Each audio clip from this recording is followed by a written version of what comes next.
ओम सहना भवतु सहनौ भुनक्तु सह वीर्यं करवावहै तेजस्विनावधीतमस्तु मा विद्विषावहै। ओम शांति शांति शांतिः।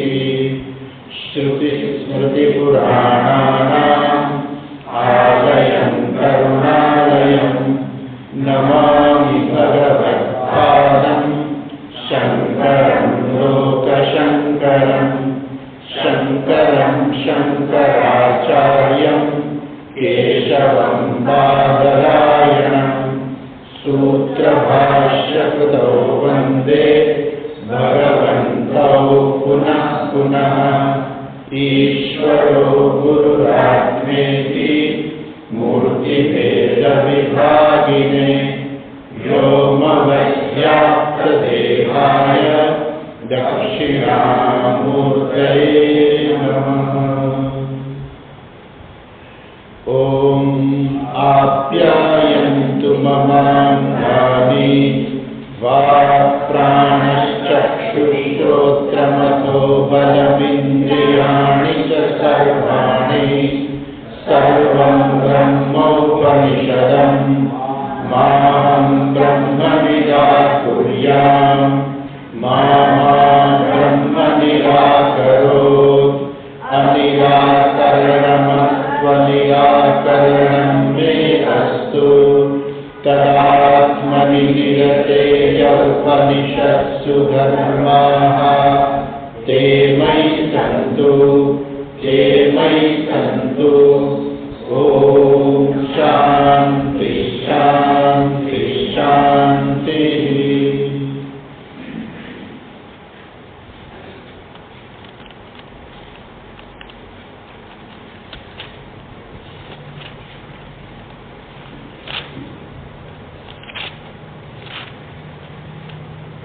चौथा मंत्र थी।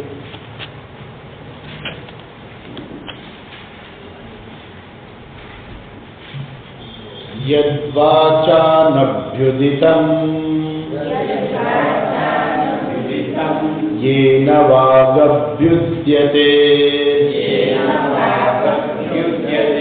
तदेव ब्रह्मत्वं विद्धि नेदं यदिदमुपासते यन्मनसा न मनुते येन आहुर्मनोमतं तदेव ब्रह्मत्वं विद्धि नेदं यदिदमुपासते यच्चक्षुषा न पश्यति येन चक्षुगुंसि पश्यति तदेव ब्रह्मत्वं विद्धि नेदं यदिदमुपासते यच्छ्रोत्रेण न शृणोति येन श्रोत्रमिदगुं श्रुतम् तदेव ब्रह्मत्वं विद्धि नेदं यदिदमुपासते यत्प्राणेन न प्राणीति येन प्राणः प्रणीयते तदेव ब्रह्मत्वं विद्धि नेदं यदिदमुपासते।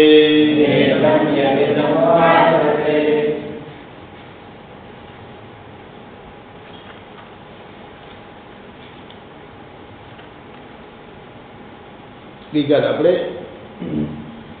પેલા ખંડના 7મો અને 8મો મંત્ર અને એ મંત્ર જોયા કે જેની અંદર જે આગળ ચર્ચા થઈ એ જ પ્રમાણે કે યત શ્રોત્રેણ ન શૃણોતિ, શ્રોત્ર ઇન્દ્રિય જે છે જેના વડે એનું શ્રવણ ન થાય, પરંતુ જેને લીધે શ્રોત્ર ઇન્દ્રિય જે છે એ શ્રવણ કરે છે, તદેવ બ્રહ્મત્વમ વિદ્ધિ નૈદમ યદિદમ ઉપાસતે. એ જ રીતે ઘ્રાણેન્દ્રિય જે છે અથવા તો પ્રાણ જે છે, જેને લીધે પ્રાણ ચાલે છે, પ્રાણ જે છે એટલે ઘ્રાણેન્દ્રિય દ્વારા એટલે નાક દ્વારા ક્યારેય આ બ્રહ્મને સૂંઘી ન શકાય, પરંતુ એ સૂંઘવાની શક્તિ જે છે જેને લીધે છે ને તદેવ બ્રહ્મત્વમ વિદ્ધિ, એને તું બ્રહ્મ જાણ.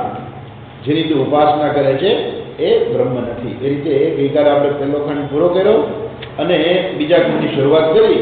એમાં આપણે જોયું કે બ્રહ્મ જે છે એ કેવું છે? હેય ઉપાદેય વિપરીતઃ.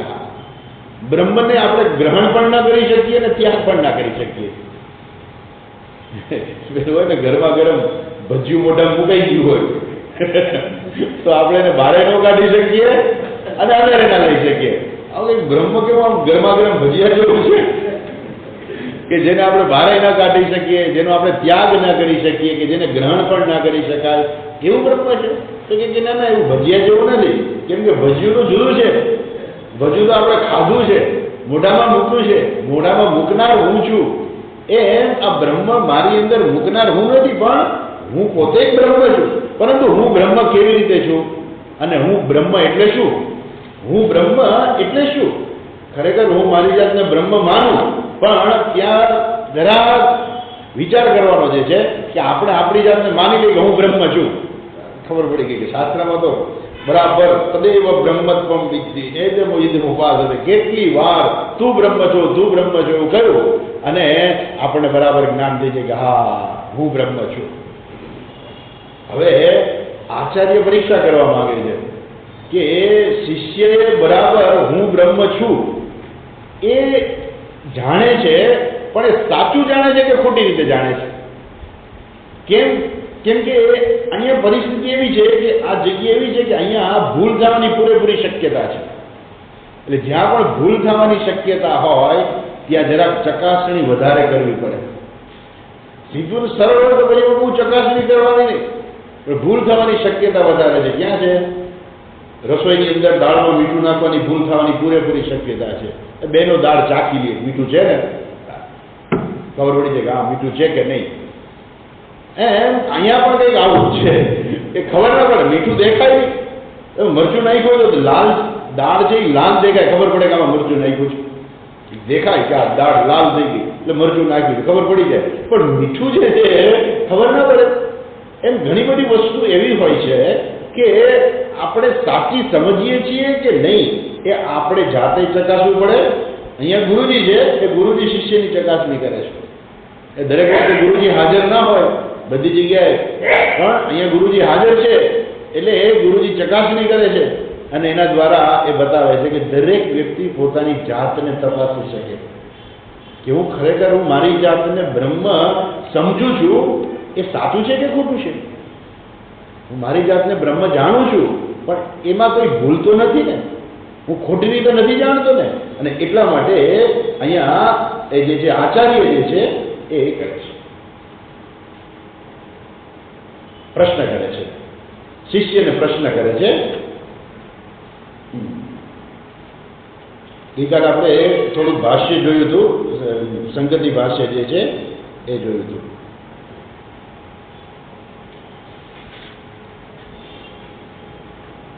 ગઈકાલે આપણે જોયું કે પૂર્વ પક્ષી જે છે એ પ્રશ્ન કરે છે કે જો શિષ્ય એમ કે હું બ્રહ્મને બહુ સારી રીતે જાણું છું તો સારું કહેવાય કે હવે બરાબર મેં જાણી લીધું, તો એમાં પ્રશ્ન કરવાની ક્યાં જરૂર છે?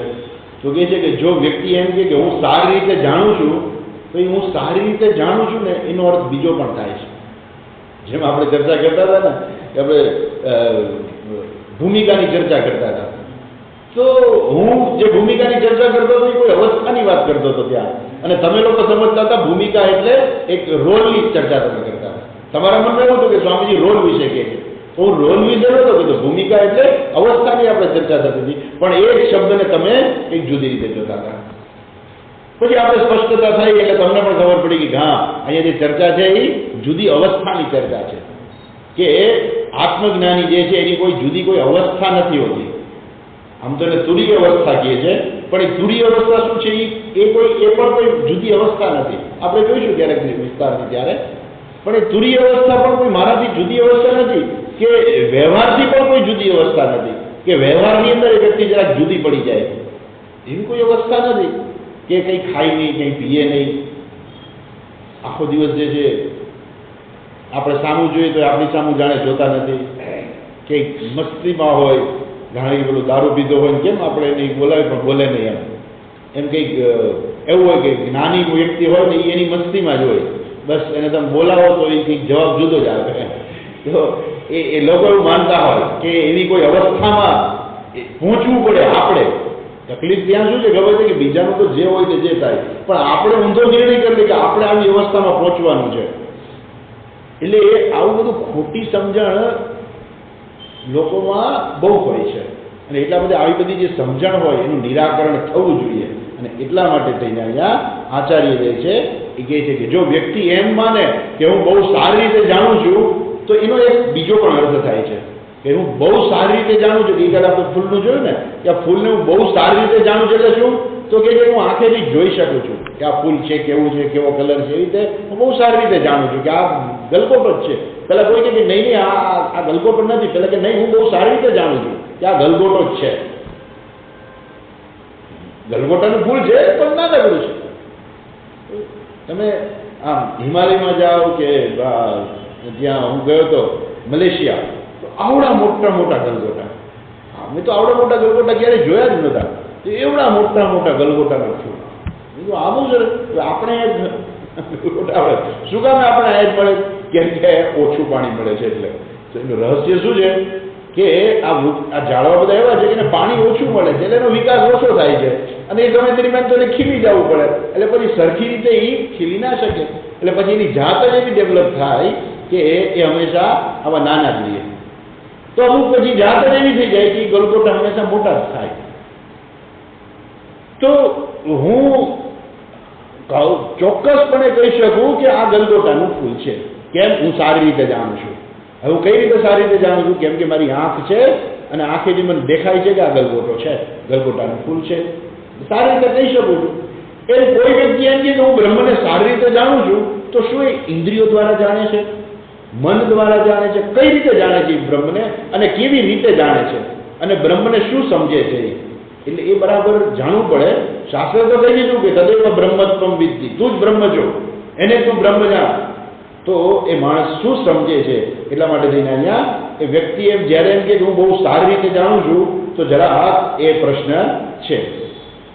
અચ્છા, ગઈકાલે આપણે જોયું કે યદિ વેદ્યમ વસ્તુ વિષયી ભવતી તત્ સુષ્ઠુ વેદિતમ શક્ય. જે વસ્તુ જે છે એ વિષયીકૃત આપણે એને કરી શકીએ તો એને એમ કહેવાય કે હું એને બહુ સારી રીતે જાણું છું. બરાબર? આપણે એમ કહીએ કે હું પ્લાસ્ટિકને જાણું છું, તો પ્લાસ્ટિકને જાણીએ છીએ એ જુદી વસ્તુ છે. પણ એમ કહું હું આ ખુરશીને જાણું છું, બરાબર, તો એ શું છે? ખુરશી વિષયીકૃત થઈ ગઈ. પ્લાસ્ટિક એટલે કોમન વસ્તુ થઈ ગઈ, જ્યારે ખુરશી છે એ વિશિષ્ટ પ્રકારની વસ્તુ થઈ ગઈ. એટલે જેવી રીતે અગ્નિ જે છે, અગ્નિ બધાને બાળી શકે, પરંતુ ક્યારેય પોતાની જાતને બાળી ન શકે. એટલે અગ્નિનો વિષય શું છે? અગ્નિનો વિષય એ છે કે બીજી વસ્તુને બાળવી, એનો વિષય છે. એમ આંખનો વિષય શું છે? રૂપનું દર્શન કરવું. કાનનો વિષય શું છે? શબ્દો સાંભળવા. તો એવી રીતે આપણી ઇન્દ્રિયો જે છે એના માટે જુદા જુદા વિષયો છે. અને જો આપણું મન કે આપણી ઇન્દ્રિયો જો બ્રહ્મને વિષયીકૃત કરી દેતી હોય તો એ બરાબર નથી. કેમ? કે જેવી રીતે અગ્નિ જે છે એ પોતાનો વિષય જે છે એને બાળી શકે છે, અને એનાથી જુદો છે અને એને બાળી શકે છે. પણ એ જ અગ્નિ ક્યારેય પોતાની જાતને બાળી ન શકે.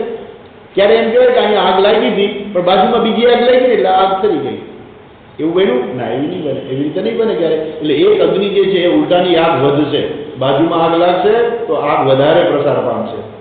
તો એક અગ્નિ જે છે એ બીજા અગ્નિને ક્યારેય ઠારી ન શકે. એક અગ્નિ છે શું કરે? એ તો વધારે પ્રજ્વલિત થાય. એમ અગ્નિ જે છે બીજાને બાળી શકે પણ ક્યારેય પોતાની જાતને બાળી ન શકે. એમ ઇન્દ્રિયો જે છે એ બીજાને જાણી શકે પણ પોતાનું જે મૂળ જે છે એને ક્યારેય ન જાણી શકે. એ જ્ઞાનથી ઉત્પન્ન થઈ જઈને જાણી શકે. ને એટલા માટે જો શિષ્ય એમ કહે કે હું બ્રહ્મને બહુ સારી રીતે જાણું છું, તો ત્યાં શંકા આવી છે કે આ શિષ્ય જે છે એ શું બ્રહ્મને કોઈ ઇન્દ્રિયો દ્વારા જાણે છે એવું માને છે કે હું જાણું છું બ્રહ્મને અને હું જોઈ શકું છું બ્રહ્મ? તો એની ભૂલ છે અને બરાબર જ્ઞાન જે દ્રઢ કરવું જોઈએ માટે કહે છે કે આ જ્ઞાન દ્રઢ થાય. આમ તો શું કહે છે? સર્વસ્ય હિ વેદિતું આત્મા બ્રહ્મ ઇતિ સર્વ વેદાંતાનામ સુનિશ્ચિત અર્થ. તો બધા વેદાંત શાસ્ત્રનો અર્થ એક જ છે. શું અર્થ છે? કે જે જ્ઞાતા છે એ જ બ્રહ્મ છે. વેદિતું આત્મા, જે જાણનાર જે છે એનો જ આત્મા બ્રહ્મ છે, બીજો કોઈ આત્મા નથી. અને આમ ખરેખર જોઈએ તો ત્રણેય વસ્તુ બ્રહ્મ છે. જ્ઞાતા બ્રહ્મ છે, જ્ઞેયમ પણ બ્રહ્મ છે અને જ્ઞાન પણ બ્રહ્મ છે. સત્યમ જ્ઞાનમ અનંતમ બ્રહ્મ. હું સત્ય સ્વરૂપ છું, ત્રણેય કાળમાં છું હું. સત્યમ જ્ઞાનમ, મને જે જ્ઞાન પ્રાપ્ત થાય છે જ્ઞાન વૃત્તિ પણ બ્રહ્મ જ છે. અનંતમ, અનંત એટલે શું? અનંત એટલે આપણે જે આખું જગત જોઈએ છીએ એ આખું અનંત છે. અનંત એટલે એનો કંઈ અંત જ નથી આવતો, કે જેને આપણે ક્યારેય પૂરી રીતે ક્યારેય જાણી જ ન શકીએ. આ જે સૃષ્ટિ જે છે એને આપણે કોઈ દિવસ નહીં જાણી શકીએ. ગમે એટલા વૈજ્ઞાનિકો મોટા થાય, ગમે તે કરે, પણ સંપૂર્ણપણે તો કોઈ જાણી જ નથી શકતું. અને એ પણ બ્રહ્મ જ છે. એટલે એ સત્યમ જ્ઞાનમ અનંતમ. આ જે કંઈ આપણું મન જે છે એટલું છે એ પણ કેટલું જ્ઞાન પ્રાપ્ત કરી શકે છે? મર્યાદિત જ્ઞાન પ્રાપ્ત કરી શકે છે. આ બાકીનું બધું જે છે બધું અનંત છે અને એ પણ બ્રહ્મ છે.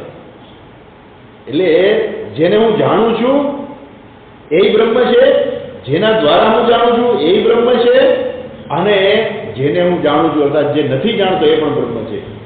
એટલે હું જેને જાણું છું એ પણ બ્રહ્મ છે ને જેને નથી જાણતો એ પણ બ્રહ્મ જ છે. કે નથી જાણવાનું આપણું લિસ્ટ બહુ લાંબુ છે. હું જાણું છું તો અલ્પજ્ઞ જ છું, એટલે અલ્પજ્ઞ હોવાને કારણે તો હું બહુ ઓછું જાણું છું. દરેક વ્યક્તિ છે બધું ઓછું જ જાણે છે. આપણે જોયું ને કે દરેક વ્યક્તિ જીવનમાં જ્ઞાન પ્રાપ્ત કરે છે. વૈજ્ઞાનિકો શું કહે છે કે એનું જે મગજ જે છે ને એનો 3 થી 4% ઉપયોગ માંડ કરે છે. જે મોટા મોટા વૈજ્ઞાનિકો એવું કહેવાય છે કે એનું મગજ બહુ પાવરફુલ છે, એવા વૈજ્ઞાનિકો 3-4% જ ઉપયોગ કરે છે. બાકીનું બધું પડ્યું જ રહે છે, એમને જ વાપરા વગર નથી વાપરી શકતા કોઈ. તો એવી શક્તિ પડી છે. પણ એ જેને હું જાણું છું એ પણ બ્રહ્મ છે, નથી જાણતો એ પણ બ્રહ્મ છે. આ બધું અનંત છે. સત્યમ જ્ઞાનમ અનંતમ બ્રહ્મ. જે કંઈ છે જ્ઞાનમ એટલે અનંતમ એટલે શું? જ્ઞેય. જે જ્ઞેય વસ્તુ છે કે જેને હું જાણું છું ને જેને નથી જાણી શકતો એ જ્ઞેય. એટલે જ્ઞાતા પણ બ્રહ્મ છે, જ્ઞેય પણ બ્રહ્મ છે, અને જે કંઈ જ્ઞાન થાય છે એ પણ બ્રહ્મ જ છે. એટલે સત્યમ જ્ઞાનમ અનંતમ સર્વ બધું જ બ્રહ્મ છે. પણ વ્યક્તિ એવું પોતાની જાતને ન માની લે કે માત્ર હું જ બ્રહ્મ છું, માત્ર શરીર જ બ્રહ્મ છે, કે મન છે બ્રહ્મ છે, કે બુદ્ધિ છે બ્રહ્મ છે, કે સૂક્ષ્મ શરીર બ્રહ્મ છે. આવું કોઈ માત્ર આટલું જ ન સમજી લે. એટલા માટે અહીંયા બરાબર સ્પષ્ટતા કરવાની જરૂર છે. અચ્છા, અને એટલા માટે શાસ્ત્રએ શું કહ્યું? ઇહચ, એટલું આપણે બાકી છે. પાના નંબર 59 ઉપર વચ્ચેથી ઇહચ, ત્યાંથી ઇહચ તદેવ પ્રતિપાદિતમ પ્રશ્ન પ્રતિવચન ઉક્ત્યા શ્રોત્રસ્ય શ્રોત્રમ ઇત્યાદ્યયા.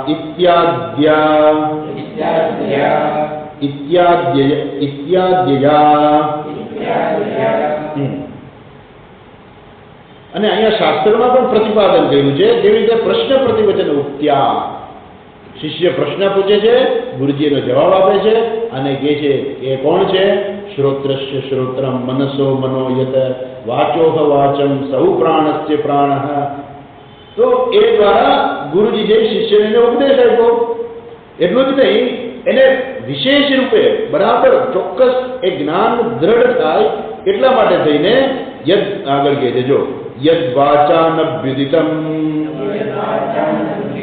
ઇતિ ચ વિશેષતઃ અવધારિતમ. એ જ્ઞાન બરાબર દ્રઢ થાય એટલા માટે આગળ પણ કહ્યું. આમ તો કહેવાની જરૂર નથી, આટલું કહી દીધું તો આવી જાય. છતાં પણ શું કર્યું? યદ વાચાનભ્યુદિતમ યેન વાક અભ્યુદ્યતે તદેવ બ્રહ્મત્વમ વિદ્ધિ નેદમ યદિદમ ઉપાસતે. આ તો વધારાનું છે. જ્ઞાન દ્રઢ થાય એટલા માટે આ વધારાનું આપ્યું છે. ખરેખર એમ કહી દીધું કે શ્રોત્રસ્ય શ્રોત્રમ. અહીંયા જ્ઞાન પૂરું થઈ ગયું. ખરેખર વિશેષ કંઈ કહેવાની જરૂર નથી કે જે શ્રોત્રસ્ય શ્રોત્રમ, જે કાનનો પણ કાન છે, તો અત્યંત બુદ્ધિશાળી હોય તરત જ સમજી જાય.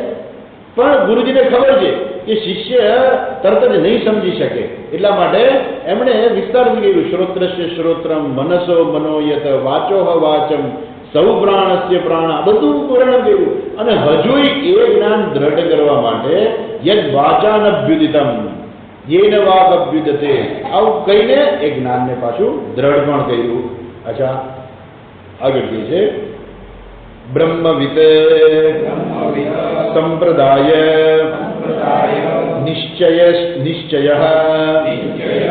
ચ ઉક્તઃ અન્યદેવ તદ્વિદિતાદથો અવિદિતાદધિ. અને એ સંપ્રદાયને નિશ્ચય કરવા માટે થઈને આગળ પણ કહે છે કે અન્યત એવ તદ્વિદિતાદ અથો અવિદિતાદ અધિ. એ વિદિત અને અવિદિત કરતા પણ. તો આ રીતે એને એ પણ સમજાયું. પછી આગળ કહે છે ઉપન્યસ્ત્વમ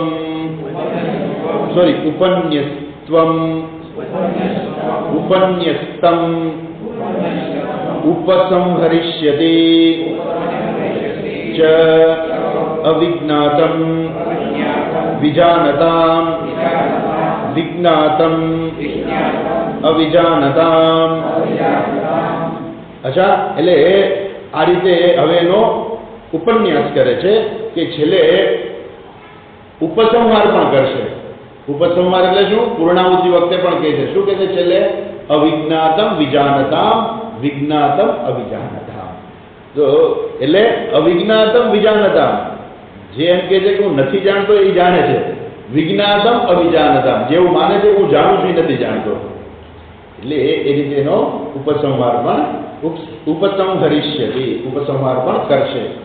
ઇતિ તસ્માત યુક્તમેવ શિષ્યસ્ય સુવેદેતિ ઇતિ બુદ્ધિમ નિરાકર્તુમ. એટલે શિષ્ય જે છે એ બરાબર જાણે છે કે નથી જાણતો, અને એની બુદ્ધિમાં જો બરાબર જ્ઞાન ના હોય તો એને સ્પષ્ટતા પ્રાપ્ત થાય. એટલા માટે જો શિષ્ય એવું કહેતો હોય કે હું બહુ સારી રીતે બ્રહ્મને જાણું છું, તો એની બુદ્ધિનું નિરાકરણ કરવું પડે કે ભાઈ આ તું માને છે ને કે હું સારી રીતે જાણું છું, એ બ્રહ્મ નથી. એ બુદ્ધિને દૂર કરવી પડે, નિરાકરણ કરવી પડે કે તું એવું માનતો હો કે હું બ્રહ્મને બહુ સારી રીતે જાણું છું, તો ખરેખર તું બ્રહ્મને જાણતો નથી. એટલે એ પ્રકારેની બુદ્ધિનું નિરાકરણ પણ કરવું પડે. આગળ કહે છે નહીં વેદિતા વેદિતુઃ વેદિતુમ શક્યઃ અગ્નિઃ દગ્ધુઃ ઇવ દગ્ધમ અગ્નેઃ. જેવી રીતે અગ્નિ જે છે, જે બધાને બાળનાર અગ્નિ જે છે એ બીજી વસ્તુને બાળી શકશે, પણ એ જ અગ્નિ ક્યારેય પોતાની જાતને એટલે અગ્નિને નહીં બાળી શકે. અગ્નિ બીજી જે સર્વને બાળનાર અગ્નિ જે છે એ અગ્નિ એ પોતાની જાતને ક્યારેય બાળી નહીં શકે. એ જ રીતે વેદિતા જે જાણનાર જે છે એ જે બીજું જાણે છે, એ વેદિતા જે છે, જે જ્ઞાતા જે છે એ પોતાના જ્ઞાન દ્વારા, પોતાની ઇન્દ્રિયો દ્વારા જગતને જાણે છે, પણ એ ક્યારેય પોતાની જાતને ન જાણી શકે. અચ્છા, એટલે કહે છે આગળ કહે છે નચ અન્ય વેદિતા બ્રહ્મણ અસ્તિ યસ્ય વેદ્યમ અન્યસ્યાત બ્રહ્મ. જો એવું હોય કે હું બ્રહ્મને ન જાણી શકતો, કારણ કે મારું બધું જ્ઞાન છે ઇન્દ્રિયો પર જ આધારિત છે, એટલે જો હું બ્રહ્મને ન જાણી શકતો હોઉં તો બીજું કોઈ બ્રહ્મને જાણી શકે છે? એવું છે કે કોઈ બીજા બ્રહ્મને જાણી શકે? તો કે ના, એવું છે જ નહીં. બ્રહ્મને જાણનાર કોણ છે? બ્રહ્મથી કોઈ જુદી વસ્તુ નથી કે જે બ્રહ્મને જાણી શકે. બીજી કોઈ વસ્તુ હોય, આપણે એમ કહીએ કે આપણે જે વસ્તુ જાણીએ છીએ, આ ક્લિપને આપણે જાણીએ છીએ, તો આ ક્લિપ કેવી છે? મારાથી જુદી છે. એટલે આપણે હંમેશા શું કરીએ છીએ કે આપણાથી જુદી વસ્તુને જાણીએ છીએ. બરોબર ને? હું મારી જાતને નથી જાણી શકતો, તો હું મારી જાતને ન જાણી શકતો તો કોક મને જાણી શકે? આપણે એમ કહીએ કે ભાઈ તને તારી જાતને ખબર નથી, અમે ઓળખીએ છીએ, અમને બધી ખબર છે, તું કોણ છો પણ તને ખબર નથી. એમ તો એવું કોઈ છે બીજું કે જે બ્રહ્મને જાણી શકે?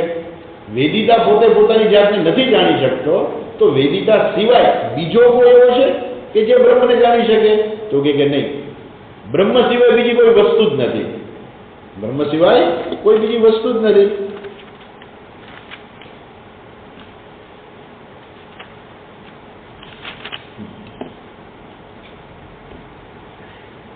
નચ અન્ય વેદિતા બ્રહ્મણ અસ્તિ. અન્ય વેદિતા એટલે બીજો કોઈ જાણનાર, બ્રહ્મને જાણનાર બીજું કોઈ છે? તો કે ના, બીજું કોઈ છે જ નહીં. કેમ? તો કે છે બ્રહ્મ એક અને અદ્વિતીય જ છે, બીજું કોઈ છે જ નહીં. બીજું કોઈ હોય તો બધી બ્રહ્મને જાણી શકે ને? આપણે કહીએ હા, આપણે તો આમ નથી જાણી શકતા બધું, પણ એલિયન આવે ને એ જાણી શકે બધું. અમુક વસ્તુ આપણે ના જોઈ શકતા, એલિયન જોઈ શકે. અમુક આપણે એમ કહીએ ને કે દાખલા તરીકે અમુક ફ્રીક્વન્સી જે છે આપણે નથી સાંભળી શકતા, પણ અમુક પ્રાણીઓમાં એવી કેપેસિટી હોય છે, અમુક પ્રકારની ફ્રીક્વન્સી જે છે એ સાંભળી શકે. દાખલા તરીકે ધરતીકંપ થતો હોય અને એનો જે અવાજ આવતો હોય ને એ આપણે ના સાંભળી શકીએ, પણ અમુક પ્રાણીઓને ખબર પડી જાય અવાજ, એના કાન એવા હોય કે એ જે અવાજ આવતો હોય ધરતીકંપ થાય એ સમયે જે અવાજ આવે ને એ અવાજ અમુક પ્રાણીઓ સાંભળી શકે. એટલે ખબર પડી જાય કે હા ધરતીકંપ આવે, એને ખબર પડી જાય. તો આપણને ખબર નથી પડતી. એવું કહે છે કે આપણે જયારે 2000માં આવ્યો હતો ને, 2001માં જયારે ધરતીકંપ આવ્યો ત્યારે પ્રાણીઓ જે છે એ એકદમ પેલા થઈ ગયા હતા, ચારે બાજુ દોડાદોડી કરતા હતા, ભાગાભાગી કરતા હતા. એ લોકો આમ જેને કહે ને કે ગભરાઈ ગયા હતા, એવું બધું એને ખબર પડી ગઈ હતી. ઘણા લોકો એવું કહ્યું, તો પ્રાણીઓને ખબર પડી ગઈ કે ધરતીકંપ આવવાનો, જેને એના અવાજના કંઈક મોજા આવતા હશે તો એને સાંભળી, પણ આપણા કાન એવા છે કે સાંભળી જ ન શકે, એને ના સાંભળી શકીએ. એવી જ રીતે માછલી જે છે, પેલી ડોલ્ફિન ને વ્હેલ ને બધી માછલી છે, હાથી છે, એ લોકો જે અવાજ કાઢે છે એ લોકો સાંભળી શકે, આપણે નથી સાંભળી શકતા. કેમ કે એ પ્રકારના આપણા કાન એવા નથી કે એ બધા અવાજ સાંભળી શકે. આપણા કાન છે અમુક પ્રકારની ફ્રીક્વન્સી સાંભળી શકે, બાકી બધી ફ્રીક્વન્સી આપણે નથી સાંભળી શકતા. એટલે રેડિયો ફ્રીક્વન્સી હોય તો આપણે ન સાંભળી શકીએ, એટલે એના માટે રેડિયો જોઈએ. રેડિયો શું કરે? જે ફ્રીક્વન્સી આવતી હોય ને એને આપણે સાંભળી શકીએ ને એવી ફ્રીક્વન્સીમાં એને રૂપાંતરિત કરી દઈએ, અને એટલી બધી અવાજ આપણે સંભળાય. રેડિયોનો અવાજ ના સંભળાય, ફ્રીક્વન્સી છે પણ આપણે સાંભળી ના શકીએ. કેમ? એને કન્વર્ટર જોઈએ, એ જે આપણે સાંભળીએ એવી ફ્રીક્વન્સીમાં એને કન્વર્ટ કરે, એને આપણે રેડિયો કહીએ, અને પછી આપણે અવાજ સાંભળીએ તો એ સાંભળી શકીએ. અવાજ તો છે જ. એમ કોઈ એવું હોય આપણે એલિયન કહીએ કે ભાઈ આમ આપણે બ્રહ્મનું દર્શન આપણે ના કરી શકીએ, પણ બીજી દુનિયામાંથી કોઈ આવે ને એની પાસે એવી વિશિષ્ટ શક્તિ હોય કે એ બ્રહ્મનું દર્શન કરી શકે, એવું છે? તો કે ના, એવું પણ નથી. કેમ? બીજી કોઈ વસ્તુ છે જ નહીં બ્રહ્મ સિવાયની.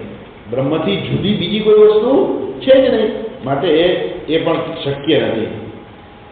જો શું કહે છે, શાસ્ત્રનું પ્રામાણ્ય આવે છે, શંકરાચાર્યજી કહે છે, જો ન અન્યત અતઃ અસ્તિ વિજ્ઞાતૃ. આ જે વિજ્ઞાતૃ જે છે એના કરતા જુદી બીજી કોઈ વસ્તુ જ નથી કે જેથી કોઈ બીજું એને જાણનાર હોઈ શકે. અચ્છા, ઇતિ અન્ય વિજ્ઞાતા પ્રતિષિધ્યતે. એટલે બ્રહ્મને જાણનારો, બ્રહ્મથી જુદો કોઈ બીજો વિજ્ઞાતા જે છે, શાસ્ત્રએ એનો નિષેધ કરેલો છે કે બ્રહ્મથી જુદું કોઈ છે જ નહીં કે જેનો જ્ઞાતા બ્રહ્મ કરતા જુદો હોય. અચ્છા, તસ્માત સુષ્ટુ વેદાહમ બ્રહ્મ ઇતિ પ્રતિપત્તિ મિથ્યા એવ તસ્માત યુક્તમ એવ આહ આચાર્ય યદિ ઇત્યાદિ માટે બરાબર છે કે આચાર્ય શું કહે છે? તસ્માત સુષ્ટુ વેદાહમ બ્રહ્મ ઇતિ પ્રતિપત્તિ મિથ્યા. જો કોઈ એમ કે હું બ્રહ્મને સારી રીતે જાણું છું તો એ ખોટી વસ્તુ છે. અને એટલા માટે થઈને હવે અહીંયા આચાર્ય જે છે, ગુરુજી જે છે એ કહે છે. જુઓ પહેલો મંત્ર,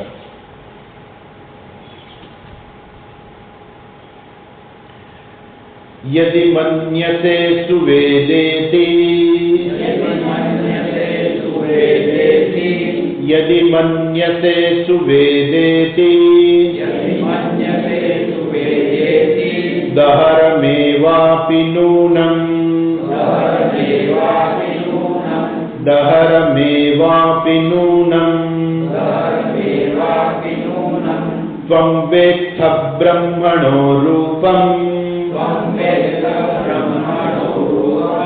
त्वं वेत्थ ब्रह्मणो रूपं यदस्य त्वं यदस्य यदस्य त्वं यदस्य देवेष्वनुतु मीमागुंस्यम्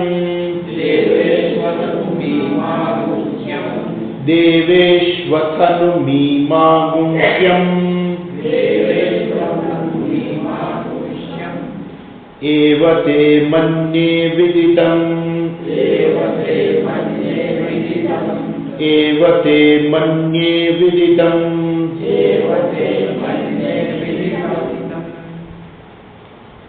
यदि मन्यते सुवेदेति. यदि એટલે જો, મન્યસે જો તું એમ માને છે, યદિ મન્યસે જો તું એમ માને છે, શું માને છે? સુવેદેતિ, હું બ્રહ્મને બહુ સારી રીતે જાણું છું. તમે બરાબર ઉપદેશ કર્યો, તમે બરાબર ભણાવ્યું ગુરુજી, હવે હું બ્રહ્મને બરાબર જાણી લીધું છે, બ્રહ્મને હું સારી રીતે જાણું છું. તો દહરમ એવ અપિ નૂનમ, તો તું શું કરે છે? તો તું બ્રહ્મને હજુ થોડુંક જાણે છે. જો તું એવું માનતો હો કે હું બ્રહ્મને બહુ સારી રીતે જાણું છું, તો હજુ તું બ્રહ્મને થોડુંક જાણે છે. ત્વં વેત્થ બ્રહ્મણો રૂપમ યદસ્ય ત્વં યદસ્ય દેવેષુ અથનુ મીમાંસ્યમ. તમ વેત્થ બ્રહ્મણો રૂપમ, તું જે બ્રહ્મનું જે તું રૂપ જે જાણે છે અને એને જે તારામાં છે, જે બ્રહ્મનું રૂપ તું તારામાં જુએ છે, યદસ્ય ત્વં યદસ્ય દેવેષુ, અને જે દેવતાઓમાં જે છે તે તું એમ માને છે કે દેવતાઓમાં બ્રહ્મ છે, અથવા તો તું દેવતાઓમાં બ્રહ્મને જુએ છે, કાં તું પોતાનામાં જુએ છે અથવા તો માને છે કે આ દેવતા છે એ બ્રહ્મ છે. તો બે શું છે? એ પણ બરાબર નથી. એ પણ શું છે? ઓછું જ જ્ઞાન છે. અથ નું મીમાંસ્યમ, તો તારે બરાબર વિચાર કરવો જોઈએ. વિચાર કરવો જોઈએ એટલું કહ્યું એટલે શિષ્ય વિચાર કરવા જાય છે, શાંતિથી બેસીને વિચાર કરે છે કે ગુરુજીએ શું ભણાવ્યું, શું કીધું, એમાંથી મારે શું સમજવાનું છે. અને ગુરુજી આવું કેમ કહે છે કે જો તું બહુ સારી રીતે તારી જાતને જાણતો હો તો તું બ્રહ્મને અલ્પ માને છે, તારામાં તું જે બ્રહ્મ જુએ છે, અથવા તો તું એમ માને છે કે આ દેવતાઓ જે છે એ દેવતાઓમાં બ્રહ્મ છે, તો પણ તારું જ્ઞાન અલ્પ છે. મારે શું કરવું, કેવી રીતે સમજવું? આગળ જે મને સમજાયું હતું નાહમ મન્ય, આગળ સમજાયું હતું કે બ્રહ્મ જે છે શું છે? તો કે શ્રોત્રસ્ય શ્રોત્રમ મનસો મનોયત વાચોહ વાચમ. એટલે એ શિષ્ય બરાબર વિચાર કરે છે, અને વિચાર કરી અને પછી શું કહે છે? મન્યે વિદિતમ. મન્યે વિદિતમ એટલે શું? મેં બ્રહ્મને જાણ્યું.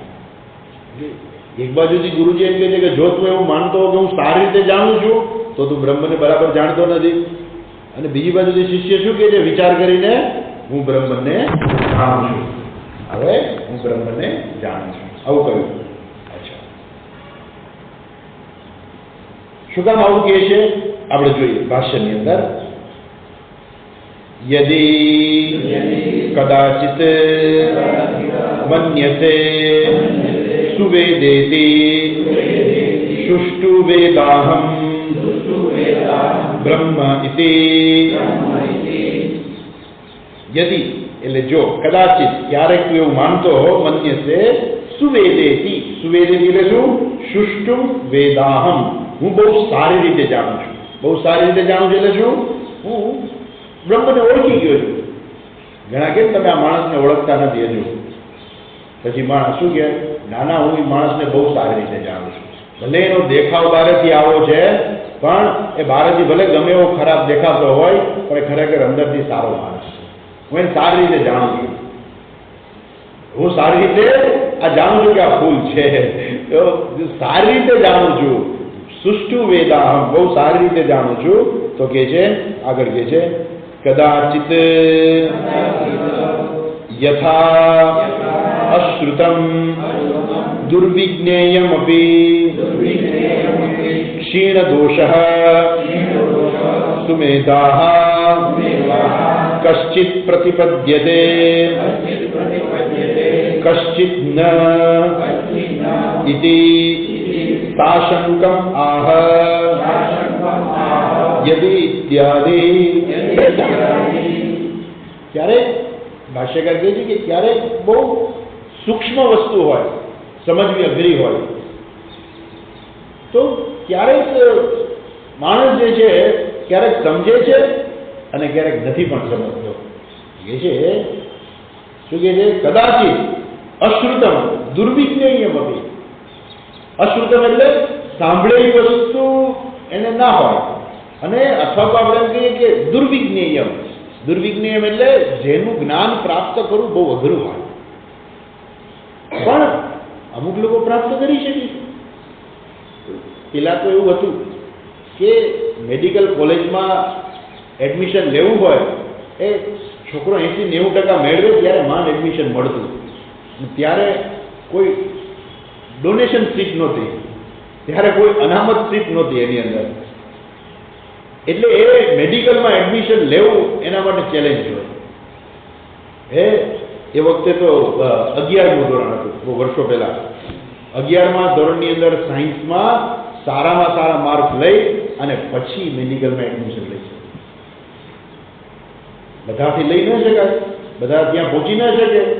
એટલે એ સારામાં સારા ટકા હોય તો જ મેડિકલમાં એડમિશન મળે, નહીં તો મેડિકલમાં ના મળે. મેડિકલ કેવું છે? ભણવું અઘરું છે, સરળ નથી. એટલા માટે ત્યાં એકદમ બુદ્ધિશાળી માણસો જોઈએ. બુદ્ધિશાળી ના હોય તો એ ના ભણી શકે, એ ન સમજી શકે. ને એટલા માટે મેડિકલની અંદર એ જે ભણવા જાય એ બધા કેવા હોય? બુદ્ધિશાળી હોય. કેમ કે એને આખું શરીરનું તંત્રથી સમજવાનું છે, અને કેવું છે? એ અઘરું છે. તો અઘરી વસ્તુ હોય પણ માણસ જો પ્રયત્ન કરે તો સમજી શકે. પણ એને પ્રયત્ન કેવો પડે? સારો પ્રયત્ન કરવો પડે. ખૂબ પ્રયત્ન કરે તો સમજી શકે. એટલે કહે છે કે દુર્વિજ્ઞેયમપી ક્ષીણ દોષાહ સુમેધાહ. સુમેધા એટલે બુદ્ધિશાળી માણસ જે છે, જેના દોષ બધા ક્ષીણ થઈ ગયા છે. દોષ ક્ષીણ થવું એટલે શું? અંતઃકરણની શુદ્ધિ છે, અથવા તો આપણે કહીએ કે જેનું મન શાંત છે. ક્ષીણ દોષ એટલે જેનું મન શાંત છે, બુદ્ધિ સૂક્ષ્મ છે. આવા લોકો જે છે એ અમુક વસ્તુ જે છે બહુ અઘરી હોય તો પણ જાણી લે છે. કેટલાક પ્રયત્ન કરવા છતાં પણ નથી જાણી શકતા. પ્રયત્ન કરે છે પણ છતાં નથી સમજી શકતા. એટલા માટે આવું હોવાને કારણે ગુરુજી અહીંયા શંકા કરે છે. શંકા શું કામ કરી? કે જો તું એમ માનતો તો આવું ગુરુજી જો આવું યદી મન્ય છે, આવું શું કામ કહે છે? કે આવું છે, આ જગતની અંદર આવું જ છે. અઘરી વસ્તુ હોય ને એ માણસની મુશ્કેલીની જાણ ખબર પડે, એમ સરળતાથી બધું સમજાઈ ના જાય. એટલા માટે થઈને આ બધું આવું છે. તો કેવું છે? એટલા માટે ગુરુજી પ્રશ્ન કરે છે કે આગળ દુષ્ટમ ચ દૃષ્ટમ ચ ય એષઃ અક્ષિણી પુરુષઃ દૃશ્યતે एषः आत्मा इति होवाच एतत् अमृतम् अभयम् एतद् ब्रह्म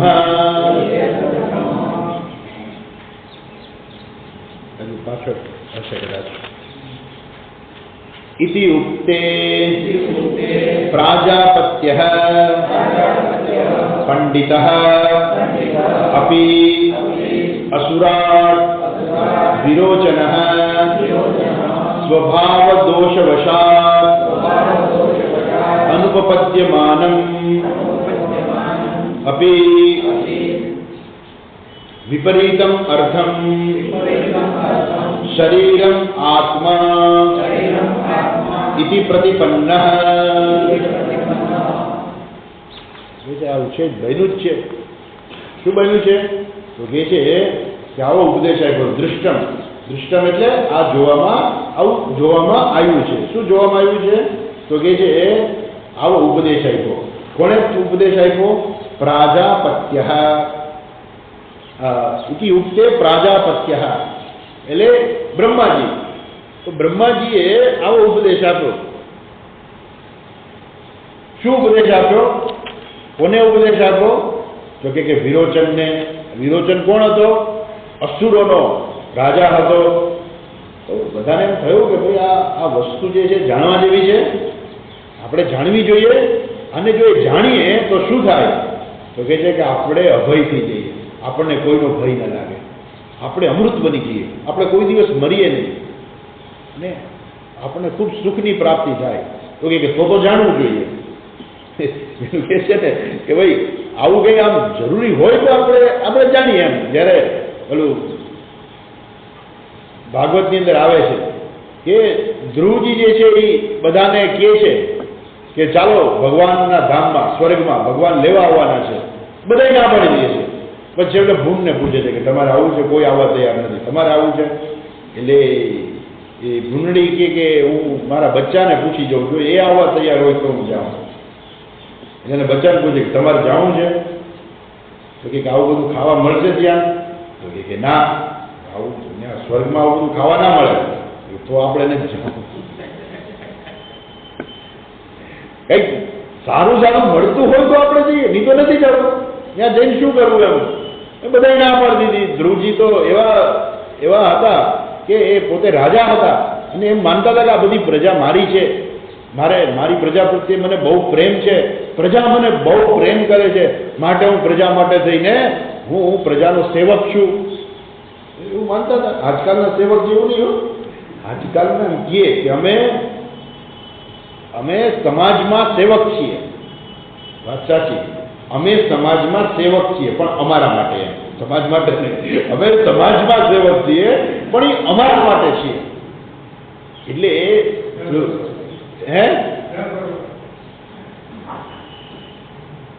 એટલે સેવક બન્યા પછી એ કોની સેવા કરે છે એ આખું જગત જાણતા હોય બધા. એ કોની સેવા કરે છે બધાને ખબર પડતી હોય છે કે એ રાજકારણમાં આવ્યા પછી એનો તારલો જે છે, એનો વિકાસ જે છે, દિવસે નો વધે એનો રાત્રે વધે, રાત્રે નો વધે એટલો દિવસે વધે. તો એટલો એનો વિકાસ થઈ જાય કે સમાજનો એનો શું વિકાસ કર્યો તો ખબર નથી, પણ એનો વિકાસ તો ચોક્કસ જોવા મળે. અને એટલે જ આજકાલ ઘણા બધા ઉપર કોર્ટની ઇન્ક્વાયરી ચાલે છે કે આટલો બધો વિકાસ તમે કર્યો કેવી રીતે? આટલા બધા રૂપિયા તમે કમાણા કેવી રીતે તમે આટલો બધો વિકાસ કરી શક્યા? એટલે સેવક ખરા પણ પોતાની સેવા. કેમ? પણ ધ્રુવજી એવા નહોતા. ધ્રુવજી કેવા હતા? એને પોતાના લોકો પ્રત્યે ખૂબ પ્રેમ હતો. અને એને એમ થયું કે એવું કહેવાય છે કે ધ્રુવજીએ 32,000 વર્ષ સુધી રાજ્ય કર્યું છે.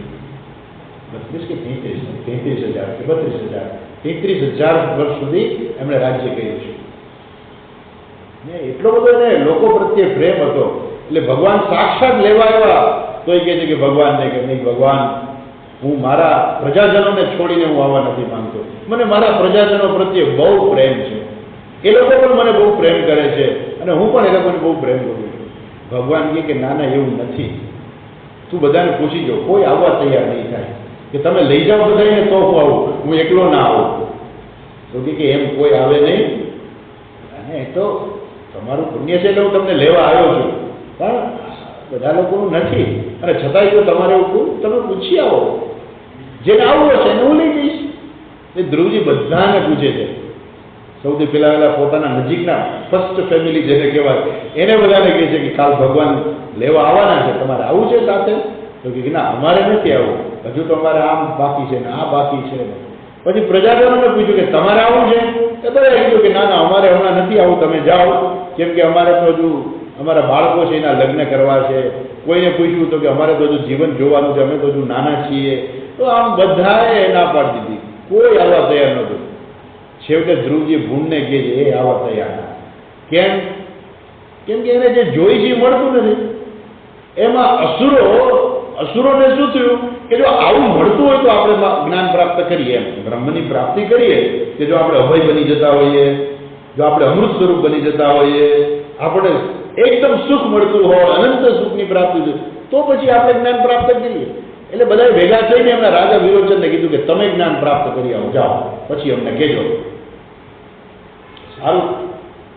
એટલે વિરોચન કોઈ સામાન્ય નહોતો, રાજા હતો, અસુરોનો રાજા હતો, પણ કોઈ સામાન્ય નહોતો. અહીંયા કહે છે કે વિરોચન કેવો હતો, તો કહે છે પંડિત આપી. પંડિત એટલે એ ખૂબ ભણેલો હતો. પંડિત એટલે જ્ઞાન હતું એવું નહીં, પંડિત એટલે એ ખૂબ ભણેલો હતો, બુદ્ધિશાળી હતો. એ ખૂબ બુદ્ધિશાળી હતો, રાજા હતો, અને એને પણ જ્ઞાન જ પ્રાપ્ત કરવું હતું. અને એ ગયો અચ્છા બ્રહ્માજી પાસે. અને પછી એવી છાંદોગ્ય ઉપનિષદની અંદર બહુ લાંબી ચર્ચા છે. ટૂંકમાં કહું તો એ જાય છે, એની સાથે દેવતાઓને પણ એવું થયું કે જો બ્રહ્મનું જ્ઞાન પ્રાપ્ત થતું હોય અને આપણે અભય સ્વરૂપ બની જતા હોઈએ, અમૃત સ્વરૂપ બની જતા હોઈએ, તો આપણે પણ જ્ઞાન પ્રાપ્ત કરીએ. એટલે એમણે બધા દેવતાઓ ભેગા કરીને દેવતાઓનો રાજા જે ઇન્દ્ર હતો, ઇન્દ્રને કહ્યું કે જાઓ તમે જ્ઞાન પ્રાપ્ત કરી આવો. એટલે બંને જ્ઞાન પ્રાપ્ત કરવાનું. એટલે આ આગલું વાક્ય વાંચી લેજો. એમાં છે તથા ઇન્દ્ર દેવરાટ સકૃત દ્વિહિ ત્રિહિ ઉક્તમ ચ અપ્રતિપદ્યમાનઃ સ્વભાવ દોષ ક્ષયમ અપેક્ષ્ય ચતુર્થે પર્યાયે પ્રથમ ઉક્તમ એવ બ્રહ્મ પ્રતિપન્નવાન. એવી રીતે દેવતાઓ ભેગા કરીને દેવતાઓના રાજા ઇન્દ્રને કહ્યું કે તમે જ્ઞાન પ્રાપ્ત કરી આવો, પછી અમને કહેજો. એટલે રીતે ઇન્દ્ર પણ જાય છે જ્ઞાન પ્રાપ્ત કરવા માટે બ્રહ્માજી પાસે. બ્રહ્માજી કહ્યું પેલા 32 વર્ષ તપશ્ચર્યા કરો, બ્રહ્મચર્યનું પાલન કરો, આશ્રમમાં સેવા કરો. બ્રહ્માજીએ સેવા કરાવી અને 32 વર્ષ સુધી બ્રહ્મચર્યનું પાલન કરાવ્યું. પછી એમને કહ્યું કે પાણીનો ભરેલો કટોરો લઈ આવો. એટલે પાણીનો ભરેલો મોટો કટોરો લઈ આવ્યો. અને પછી એને કહ્યું કે અંદર જુઓ શું દેખાય છે. તો પોતાનું મોઢું દેખાય, આંખ દેખાય ને. એટલે બ્રહ્માજીએ કહ્યું, શું કહ્યું? તો કે છે આ જે આગલું વાક્ય જે છે ને, શું કહ્યું? યહ એષઃ અક્ષિણી પુરુષઃ દૃશ્યતે. અક્ષિણી પુરુષ દૃશ્યતે. આ જે આંખમાં જે પુરુષ દેખાય છે ને એ બ્રહ્મ છે. એષઃ આત્મા, એ આત્મા છે. આંખમાં એટલે શું જોવાનું? પુરુષ એટલે આંખ જ દેખાય ને, બીજું શું દેખાય? આંખમાં તમે કયો પુરુષ દેખાય? આંખ જ દેખાય. એટલે આંખમાં દેખાય છે, કોણ દેખાય છે? એમાં કોણ દેખાય છે? હું જ દેખાઉં છું. એટલે બંનેને જ્ઞાન થયું કે હું જ બ્રહ્મ છું. પણ એમને ભેદ કરવા માટે શું કહ્યું? પછી એને કહ્યું એક કામ કરો, તમે હવે જઈને તમે શૃંગાર કરો, તમારી જાતને શણગારો.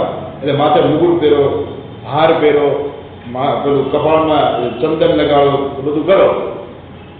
અને પછી હવે જુઓ હવે શું દેખાય છે? આંખમાં દેખાય છે ને એ બ્રહ્મ છે.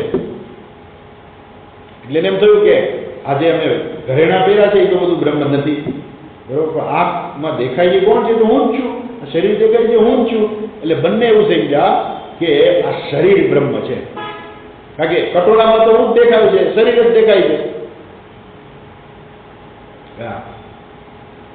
વિરોચનને એમ થયું કે બસ મને જ્ઞાન પ્રાપ્ત થઈ ગયું.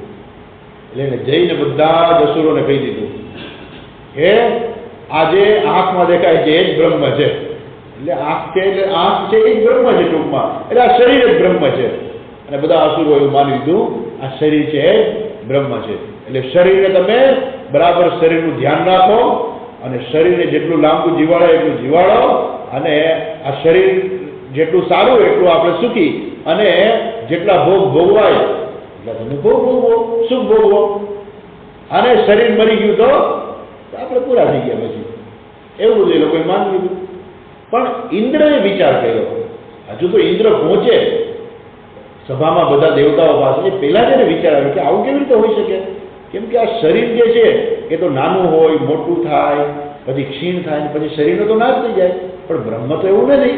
બ્રહ્મ તો અમૃત સ્વરૂપ છે. બ્રહ્મ તો ક્યારેય નાશ ન પામે. ફરી પાછો ઇન્દ્ર જાય છે બ્રહ્માજી પાસે કે તમે કહ્યું હતું પણ હજુ મને બરાબર સમજાણું નથી, માટે મને ફરીથી સમજાવો. બીજા 32 વર્ષ તપશ્ચર્યા કરો. બીજા 32 વર્ષ તપશ્ચર્યા કરી. ફરીથી એને ઉપદેશ આપ્યો. ફરીથી ઇન્દ્ર જાય છે. ફરી પાછું એને એમ થયું કે હા હજુ મને સમજાણું નથી. ત્રીજી વાર જાય છે. ત્રીજી વાર ઉપદેશ આપ્યો. ફરી પાછું જાય છે. પછી હજી એમ થાય છે હજુ મને બરાબર સમજાણું નથી. એટલે સકૃત દ્વિહી ત્રીહી ઉક્તા. એક વખત નહીં, સકૃત એટલે એક વાર. બ્રહ્માજી એક વાર ઉપદેશ આપ્યો, ન સમજાણું. બીજી વાર ઉપદેશ આપ્યો, ન સમજાણું. ત્રીજી વાર દરેક વખતે બ્રહ્માજીએ 32 વર્ષ તપશ્ચર્યા કરો પછી જવાબ આપીશું. દરેક વખતે 32 વર્ષ સુધી તપશ્ચર્યા કરાવે. એટલે 32 36 વર્ષ એને તપશ્ચર્યા કરી ઇન્દ્રએ, તો ઇન્દ્રને સમજાણું નહીં. એનો અર્થ શું થયો કે ઇન્દ્ર જેવા દેવતાઓના રાજા કે જેણે 96 વર્ષ સુધી તપશ્ચર્યા કરી તોય એમના ઉપદેશ સમજાણો ન થયો. એટલે વસ્તુ તો આ જ છે. બ્રહ્માજી આ જ કીધું. એવું નથી કે એને ઉપદેશમાં કંઈ ફેરફાર કર્યો. અને આ જ ઉપદેશ આપ્યો. 36 વર્ષ પછી ફરી પાછું એને કીધું હજુ 4 વર્ષ ઉપદેશ, હજુ 4 વર્ષ, 36 ને 5 ફરી 5 વર્ષ એને ઉપદેશ કરાવ્યો, તપસ્યા કરાવી. અને પછી એને ઉપદેશ આપ્યો ફરીથી. અને છેલ્લે 101 વર્ષની તપશ્ચર્યા પૂરી થઈ ને ત્યારે ઇન્દ્રને સમજાણું હવે હું બ્રહ્મ છું કેવી રીતે. એટલે કશ્ચિત પ્રતિપત્તયે કશ્ચિત ન પ્રતિપત્તયે. આ જ્ઞાન કેવું છે? બહુ સૂક્ષ્મ છે. કોકને સમજાય છે અને કોકને નથી પણ સમજાતું. જોયું ને આપણે કશ્ચિત આગળ જોયું ને, ભાષ્યકાર કહે છે ને કે દુર્વિજ્ઞેયમપી ક્ષીણ દોષઃ સુમેધાઃ કશ્ચિત પ્રતિપદ્યતે કશ્ચિત ન પ્રતિપદ્યતે. કોઈ સમજી શકે છે ને કોઈ નથી પણ સમજી શકતું. એનું ઉદાહરણ આપે છે કે આવું બનેલું છે. ક્યાં બન્યું હતું? આ દેવતાઓના રાજા ઇન્દ્ર પણ જે છે એ સરળતાથી નહોતા સમજી શક્યા. માટે આ જ્ઞાન કેવું છે? આમ સાવ સરળ લાગે એવું છે, પણ જો માણસ બરાબર ધ્યાન ન રાખે ને તો શરીરને બ્રહ્મ સમજી લે. અને એવું માની લે કે આ શરીર છે એ બ્રહ્મ છે. એટલું જ નહીં, એ પાછા શું કે ખબર છે? શરીરને બ્રહ્મ માનનારા કરે આગળ વિચાર કરવાવાળો શું કે આ શરીર વૃદ્ધ થાય ને એટલે આ શરીર નાશ પામી જાય, પછી એ શરીર વળી પાછું બીજું જન્મ લે, એટલે એ શરીર તો રહ્યું પાછું, એટલે એ શરીર બ્રહ્મ છે. તો એ માણસ ઊંધું પણ લઈ શકે છે. એટલે કે છે એ આ વસ્તુ જરાક અઘરી છે, માટે અહીંયા જે આચાર્ય જે છે એ પ્રશ્ન કરે છે. એક વાક્ય જોઈ લઈએ. લોકે અપી એકસ્માત ગુરોઃ શૃણ્વતામ કશ્ચિત યથાવત પ્રતિપદ્યતે કશ્ચિત અયથાવત કશ્ચિત વિપરીતમ કશ્ચિત ન પ્રતિપદ્યતે एक ज गुरु पासेथी भणनारा शिष्य होय छतां पण कश्चित यथावत प्रतिपद्यते, कोई यथावत जाने छे, कश्चित अयथावत, कोई शुं माने छे अयथावत એટલે બરાબર નથી સમજી શકતા, કશ્ચિત વિપ્રતિપત્યતે કોઈ ઊંધું સમજે છે અને કોઈ સમજતા જ નથી, કોઈ યોગ્ય રીતે સમજે છે, કોઈ અયોગ્ય રીતે સમજે છે, કોઈ ઊંધું સમજે છે, કોઈ સમજી પણ નથી શકતા। એક જ ગુરુ પાસેથી ગુરુજી તો બધાને એક સાથે જ ભણાવતા હોય, સાંભળનારા પણ બધા શિષ્યો એક સાથે જ હોય, પણ કોકને જ્ઞાન થાય છે, કોકને બરાબર નથી થતું, કોકને ઊંધું થાય છે, કોકને કાંઈ સમજાતું નથી। શું બતાવે છે કે એના માટે શું જરૂરી છે? અધિકારીત્વ। અધિકારીત્વ એટલે અંતઃકરણની શુદ્ધિ અને બુદ્ધિની સૂક્ષ્મતા। આ બે વસ્તુ બહુ અગત્યની છે। આ બે વસ્તુ જો બરાબર હોય તો જ્ઞાન સરળતાથી સમજાય છે, અને નહીં તો નથી સમજાતું। અને જો આપણને સમજાતું હોય તો એવું માનવું કે આપણું અંતઃકરણ શુદ્ધ છે, આપણી બુદ્ધિ પણ શુદ્ધ છે। ત્યાર પછી હજુ આગળ વિશેષ ચર્ચા છે, આપણે આવતી વખતે જોઈશું। આજે અટકીએ। ઓમ પૂર્ણમદ પૂર્ણમિદં પૂર્ણાત પૂર્ણમુદચ્યતે પૂર્ણસ્ય પૂર્ણમાદાય પૂર્ણમેવાવશિષ્યતે। ઓમ શાંતિ શાંતિ શાંતિ। हरि ओम श्री गुरुभ्यो नमः।